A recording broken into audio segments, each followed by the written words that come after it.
Halo teman-teman semua, perkenalkan saya Sherin Syifa Kendani dan nanti ada rekan saya yaitu Kak Dea Hadid. Kami dari Duta Aksi Lingkungan Indonesia. Kalian merasa nggak sih di kehidupan sehari-hari ini kita sering melakukan atau menemui orang yang melakukan public speaking? Masa? Yap, tentu aja dong, karena public speaking emang sepenting itu. Mau tahu tips seputar public speaking? Mau? Yuk kita bahas lebih dalam. Jadi gini gengs, public speaking adalah kemampuan berbicara di depan umum atau audiens secara luas dengan tujuan untuk menyampaikan informasi, menginspirasi, atau mempengaruhi pendengar.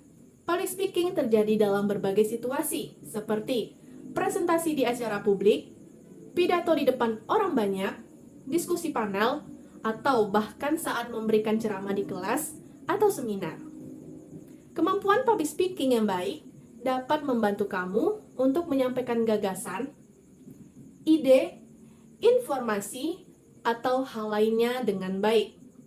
Selain itu, kamu juga jadi lebih percaya diri, bisa memimpin orang lain, memengaruhi orang lain, dan bisa memperluas networking.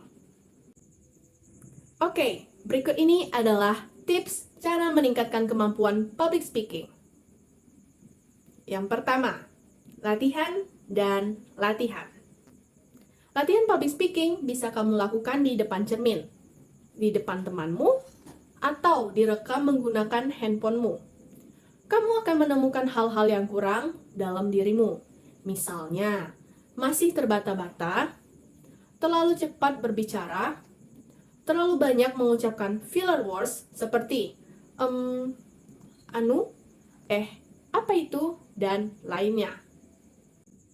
Kekurangan yang kamu temukan itu bisa diperbaiki pelan-pelan. Kalau kamu latihan di depan teman, kamu bisa minta feedback langsung, dan kalau direkam, kamu bisa menganalisis sendiri kekurangan yang perlu diperbaiki, lalu latihan lagi. Yang kedua, kenali audiensnya. Public speaking berarti kamu menyampaikan pesan atau gagasan untuk audiens. Agar menjadi pembicara yang baik, kamu perlu mengenali siapa audiensmu. Misalnya, berapa usia mereka, hobi dan minat mereka, tingkat pendidikan, status ekonomi sosial, dan lainnya. Dengan mengenali audiens, kamu jadi bisa menyusun dan menyampaikan informasi yang tepat untuk mereka. Misalnya, kamu diundang jadi public speaker di acara untuk sekolah dasar.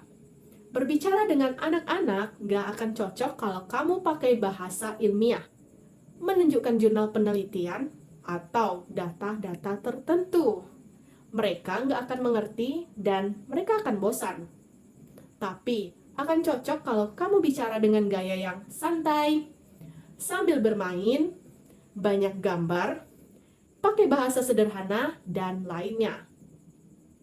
Jadi, mengenali audiens bisa bantu kamu untuk menyampaikan pesan secara efektif agar pesan bisa benar-benar diterima dan dipahami dengan baik. Lalu yang ketiga, latih gaya tubuh.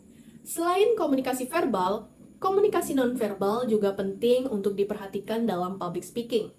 Menurut Very Well Mind, kombinasi antara ekspresi wajah, gerak tangan, dan gerakan tubuh penting untuk diperhatikan karena dapat menyampaikan apa yang ada di dalam pikiranmu.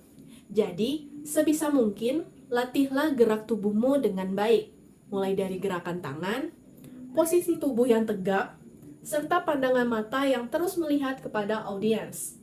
Jangan sampai gerak tubuhmu hanya terhenti di satu tempat. Begitu juga dengan pandangan matamu. Kuasai panggung sebaik mungkin supaya dapat membawa atmosfer yang bagus bagi audiens. Lalu yang keempat, kuasai materinya. Penting untuk menguasai materi yang akan disampaikan.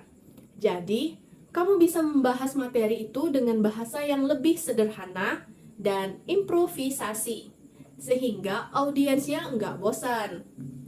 Selain dapat terlihat lebih meyakinkan, dengan menguasai materi, kamu juga dapat membangun kepercayaan diri menjadi lebih baik.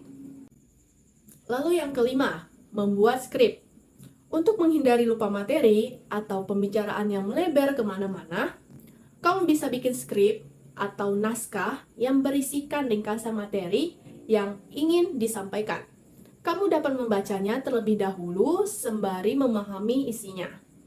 Buatlah catatan kecil. Catatan ini bisa berupa poin-poin penting yang dapat menjadi contekan ketika kamu lupa akan materi pembicaraan. Selain sebagai contekan, kamu bisa menggunakan catatan ini untuk menuliskan urutan keyword pada pembahasan tertentu, games, sesi tanya-jawab, dan lainnya. Sehingga dengan adanya skrip atau catatan tersebut, kamu dapat menyampaikan pesan secara jelas, terurut, dan bisa menghemat pernyataan yang kurang penting.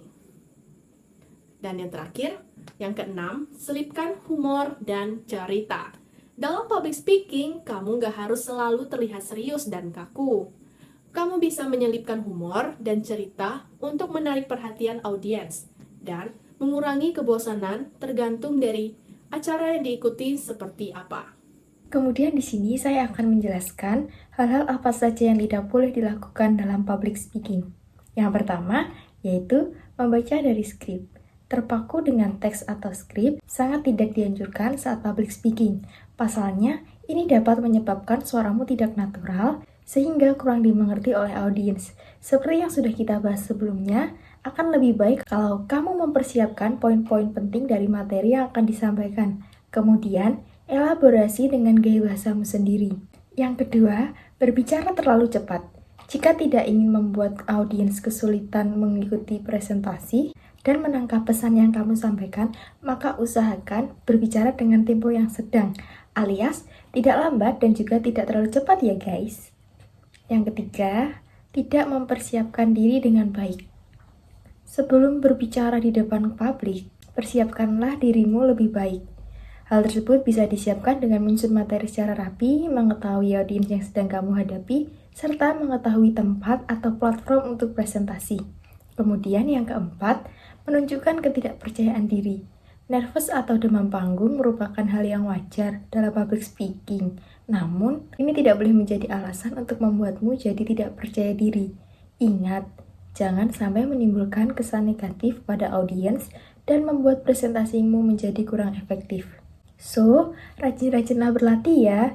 Yang terakhir, yaitu mengganggu audiens. Pada dasarnya, aktivitas public speaking memang harus dilakukan secara fokus. Terlebih saat kita berinteraksi dengan audiens. Artinya, jangan sampai kita melakukan hal lain yang dapat mengganggu kenyamanan audiens. Contohnya, seperti menerima telepon, mengecek ponsel saat sedang berbicara, atau yang lainnya. Nah, itu tadi seputar pentingnya public speaking serta tips public speaking. Semoga informasi ini bermanfaat ya. Jangan lupa untuk selalu mengembangkan kemampuan public speakingmu ya guys. Duta Aksi Lingkungan Indonesia, bergerak berdampak untuk Indonesia. Bye-bye.